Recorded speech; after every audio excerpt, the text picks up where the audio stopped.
Hi friends, అందరికీ నమస్కారం అండి. ఇప్పుడే అందిన వార్త రాష్ట్ర ప్రభుత్వ ఉద్యోగులకు సంబంధించిన 7 తాజా సమాచారం. ఈరోజు తేదీ చూసుకున్నట్లయితే మే 28వ తారీఖు అండి. సో ఈ వీడియోను పూర్తిగా చూడండి. ఈ వీడియోలో వచ్చేసి 2 నుంచి 3 అప్డేట్స్ అయితే ఉన్నాయన్నమాట. మొదటిసారిగా ఛానల్ వస్తే తప్పకుండా సబ్స్క్రైబ్ చేసుకోండి. చూస్తున్నారు కానీ లైక్ చేయడం మర్చిపోతున్నారు, వెంటనే లైక్ చేయండి. మొట్టమొదటి అప్డేట్ అయితే రావడం జరిగిందండి ఉద్యోగులకు సంబంధించి. ఇక్కడ వచ్చేసి సో ఇక వైద్య ఆరోగ్య శాఖలో గుడ్ న్యూస్ చెప్పడం జరిగింది అనమాట. పచ్చ జెండా ఊపడం జరిగింది, మార్గదర్శకాలు జారీ. ఇక జీవో సంబంధించి సో ఇవ్వడం అయితే జరిగిందనమాట. ఇటీవల కాలంలో జూన్లో మళ్ళీ కూడా నిషేధం అవన్నీ కూడా చెప్పారు కాబట్టి సో ప్రస్తుతానికైతే ఒక లేటెస్ట్గా గుడ్ న్యూస్ అయితే చెప్పే ప్రయత్నం అయితే చేయడం జరిగిందనమాట. సో ఇక మరొక అప్డేట్ అనేది ఇచ్చే ప్రయత్నం అయితే చేయడం జరిగిందండి. ఇక్కడ వచ్చేసి ఉద్యోగులకు సంబంధించి ఒక్కొక్క ఉద్యోగికి 3.25 కోట్ల బోనస్ అనమాట. అసలు ఏంటి ఎక్కడికని చూసుకున్నట్లయితే సో సెమీ కండక్టర్ ఉద్యోగులకు సంబంధించి శాంసంగ్ భారీగా బోనస్ అయితే ఇచ్చిందనమాట. అందులో పనిచేసే శాంసంగ్ సంబంధించి దాదాపుగా ఏదైతే ముఖ్యంగా 18 రోజుల సమ్మె హెచ్చరికలతో ఇక యూనియన్ యాజమాన్యం ఒప్పందం కూర్చుకుందనమాట. ఒక్కొక్కరికి ఇంత బోనస్ అనేది ఇవ్వడం జరుగుతుందని చెప్పేసి తాజాగా వారికి గుడ్ న్యూస్ ఇచ్చారు.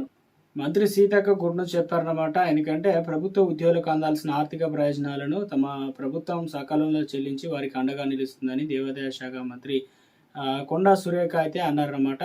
సో బుధవారం మినిస్టర్ క్వార్టర్లో క్యాంప్ కార్యాలయంలో మంత్రి కొండా సురేఖ 12 మంది మాజీ అర్చకుల ఉద్యోగులు వారి కుటుంబాలకు అర్చక సంక్షేమ నిధి నుంచి రిటైర్మెంట్ గ్రాట్యుటీ, డెత్ గ్రాట్యుటీ ప్రయోజనాలు దాదాపుగా 71,20,000 రూపాయలు అనేది చెక్కుల రూపంలో అందజేయడం అయితే జరిగిందనమాట. డిఆర్ఓలుగా తహసీల్దార్లు అనమాట. సో ఒక సంచలన జీవో అయితే ఇచ్చారు. ఎందుకంటే 7 జిల్లాల్లో రెవెన్యూ అధికారులుగా నియమిస్తూ ప్రభుత్వం ఉత్తర్వులు అయితే జారీ చేశారు. తహసీల్దార్ కేడర్కు సంబంధించినటువంటి ఉద్యోగులకు సంబంధించి డిఆర్ఓలుగా నియమించడం ఇదే తొలిసారి అప్డేట్ అయితే ఇచ్చారనమాట.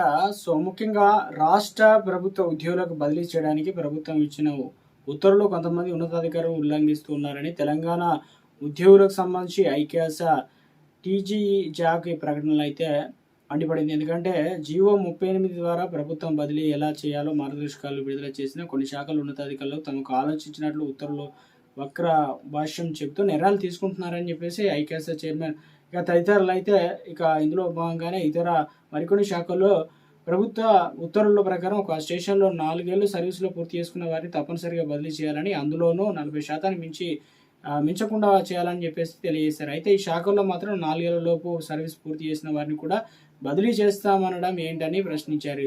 ఈ నెల 31 వరకు మొత్తం బదిలీ ప్రక్రియ అనేది ముగియాలని చెప్పేసి ప్రభుత్వం స్పష్టం చేసింది.